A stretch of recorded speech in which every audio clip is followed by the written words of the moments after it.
আসসালামু আলাইকুম ভিউয়ার্স, আমি Taufika my cooking world and ব্লগসে আপনাদের আরও একবার স্বাগতম। আমরা হচ্ছি মাছে ভাতে বাঙালি। বাঙালিদের মাছ খুবই পছন্দের একটি খাবার, তবে অনেকেই সঠিকভাবে মাছ রান্না করতে পারেন না। তাই আমি নতুনদের জন্য খুব সহজ পদ্ধতিতে মাছ রান্না করার রেসিপি নিয়ে হাজির হয়েছি।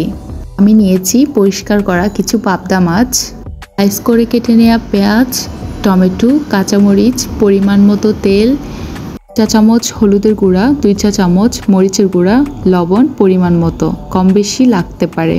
একটি হাঁড়িতে আমি তেল দিয়ে দিব। তেলগুলো গরম হয়ে এলে স্লাইস করে কেটে রাখা পেঁয়াজগুলো দিয়ে দিব। পেঁয়াজগুলো এখন হালকা করে ভেজে নেব। পেঁয়াজে একটা কাঁচা গন্ধ রয়েছে, এই কাঁচা গন্ধ ভেজে নেওয়ার ফলে চলে যায়। আমি যে মশলাগুলো রেখেছিলাম সবগুলো দিয়ে দিব। যাতে মশলাগুলো পুড়ে না যায় এজন্য হাফ কাপ পানি দিয়ে দিব। মশলাগুলো ভালো করে কষিয়ে নিব। তেল উপরে বেশি আসা পর্যন্ত আমি ওয়েট করছি। মশলাগুলো থেকে তেল যখন আলাদা হয়ে ভেসে ভেসে আসবে তখনই বুঝতে পারবেন আমার মশলাগুলো কষানো হয়ে গিয়েছে।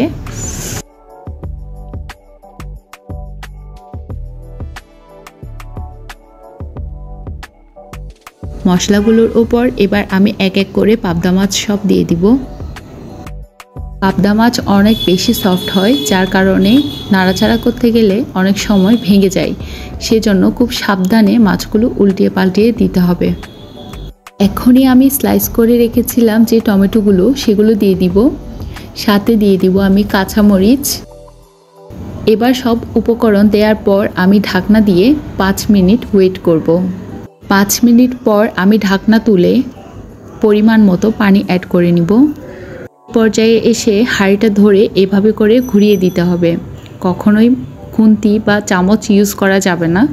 এগুলো দিয়ে যদি আপনি উল্টাতে যান মাছগুলো ভেঙে যাবে। এভাবে আমি আরও 5 মিনিট রান্না করার পর মাছগুলো একটি প্লেটে তুলে নিচ্ছি। দেখতেই পাচ্ছেন মাছের কালারটা কতটা সুন্দর এসেছে এবং খেতেও খুবই দারুণ হয়েছে। আমার রেসিপি ফলো করে অবশ্যই বাসায় ট্রাই করে দেখবেন। আশা করছি ভালো লাগবে। Thank you.